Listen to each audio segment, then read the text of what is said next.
Why don't you introduce yourself?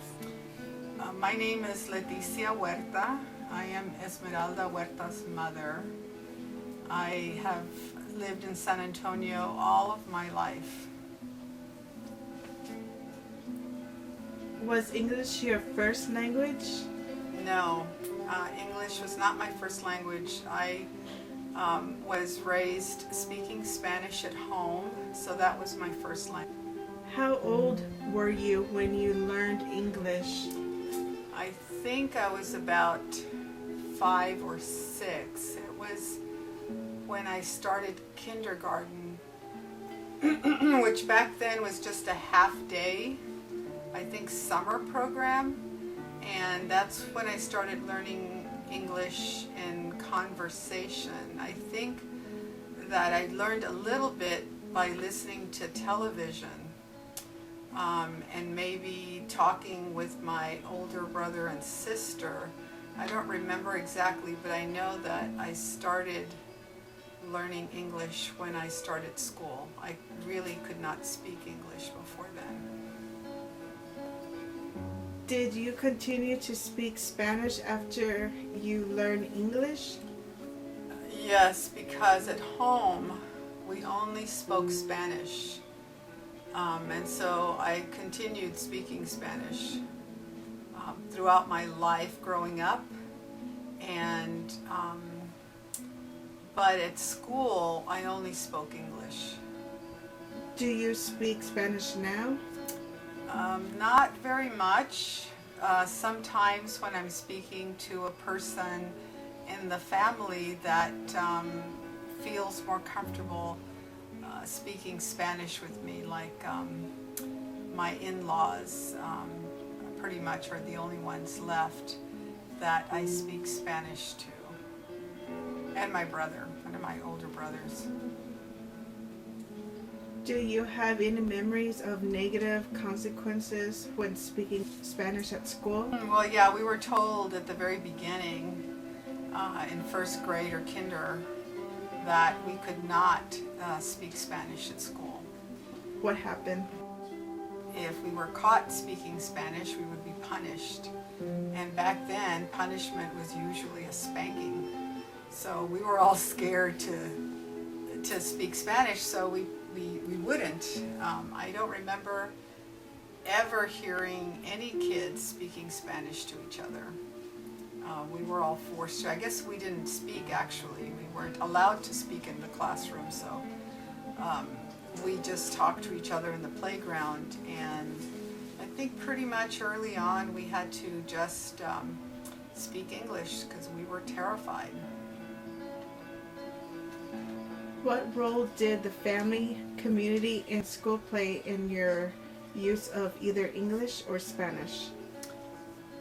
Well, at school, like I said, we only could speak English, so that was pretty much, the only choice, unless we wanted to get in trouble. At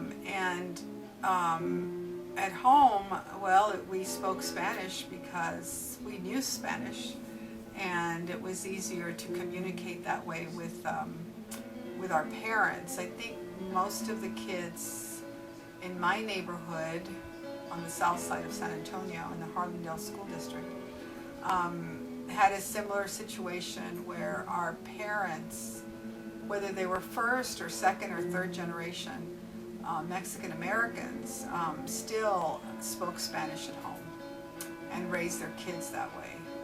And it wasn't until my generation started school and they were forced to only speak English that we started losing the language. And so in the school system, that was all we could do, was to speak English. At home, of course we could do either, but it was much more comfortable to speak Spanish. In the community,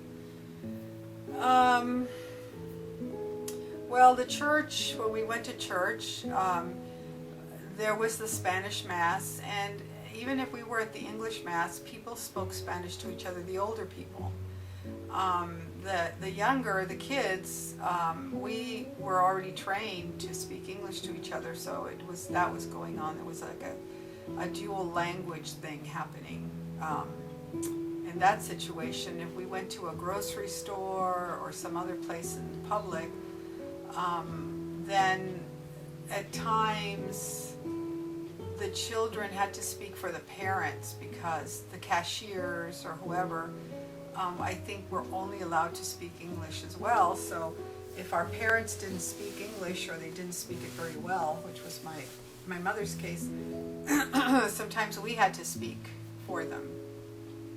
That was pretty much the only situations. I think that in those days on the south side of San Antonio, we didn't go out to other neighborhoods, and our neighborhood was pretty much 90% Mexican American. So at the little stores in the neighborhood, I think being that they were owned by Mexican Americans who only spoke Spanish, in those little stores we could still just use that language, the Spanish. And the same for the west side of town. How did language policy affect maintaining your first language or losing it? The policies that the school had for us, of course, helped to erase our language. The generation, my generation, the baby boomers, we pretty much lost our language. We didn't pass it on to our children because we still had that ingrained in our brain that that Spanish was bad and that we should speak that language. And so when we met someone that we decided to marry, whether they were they were Mexican American, they were trained in the same way, so we were not comfortable speaking Spanish to each other. We were now only comfortable speaking English to each other, so when we had children, we didn't teach them any Spanish. So, like, my own children don't speak Spanish at all, even though I speak it and my parents spoke it. It's been lost. So the policies that the schools had in those days, and probably also employers, helped to do that. Is that still true today? And now I know that the policies have changed, and people that have just arrived from Mexico and don't speak the language, their children get to go to ESL classes where they're not told that they can't speak Spanish, but they're also taught English at the same time. But for our generation, it's lost. Do you feel there are any long-term implications for you because of your experience? Not anymore. I mean, for a long time, as a teenager and maybe an adult in my 20s, I felt that I couldn't speak Spanish anywhere. It was sort of a shameful thing. It was a bad language. I didn't speak it at work. When we went out into the bigger world of getting a job in mainstream San Antonio, I worked in the hospital system, the medical center. And so there were a lot of Mexican Americans that worked there. I was the only one in the lab. I worked in the hospital lab that had a degree, and everyone that I worked with, my, I guess, colleagues that had the same education I had, none of them were Hispanic. And everyone else that was maybe just collecting blood and were the nurses' aides, almost everybody there in those positions were Mexican American. So it was kind of a weird situation, and where I felt that I couldn't speak Spanish there either because we were not allowed to. And so, yeah, it had implications for me at that point, still feeling that sense of shame or embarrassment about speaking Spanish, and I really couldn't bring myself to speak Spanish for a long time until much later when I went into a different type of job in Dallas, where the population of Hispanics was very different, and I was teaching children that were in ESL programs, and so then all that changed. But that didn't come about because of policies. It was something that I had to overcome because of the politics or the policies from that era that I was born into. Is there anything else you want to add about your story or your experience as a Spanish language speaker? Well, no, just that, you know, of course it was ignorance on the part of the educational system and society, and I think in trying to get a uniform language and fear of people that spoke another language, there was also that fear that we were maybe conspiring or talking about them or something, that they wanted everyone to be in the same place, but it caused a generation of people that were confused about whether they should be proud or ashamed of their roots, and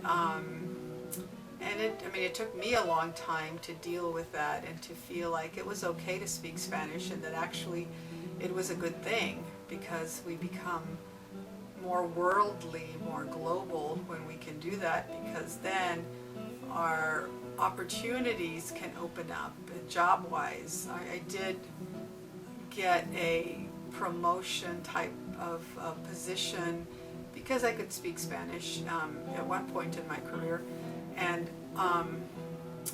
I always felt like I wouldn't have gotten that job had I not been able to speak Spanish. And so, I mean, for me, I think it's just a shame that because of that, I didn't pass on the language to my children, to my grandchildren, because there's still a little bit of that, well, what if I teach them Spanish and then they don't have the ability to learn the new language, that it's confusing for them to learn two languages at once. I think that it kind of is a shame, that's all. And it closes you up to new opportunities, because then we spend a whole lot of time trying to learn a new language later in life, when you could have learned two languages when you were a child and you already had that capability. And once you learn Spanish, then it opens up all these other languages like French, Italian, Portuguese, and that's an advantage. So just wishing that it had been different, but glad that things have changed, and I don't know, my own personal story is like everybody else's from my generation that is Mexican American and grew up in the 60s and 70s.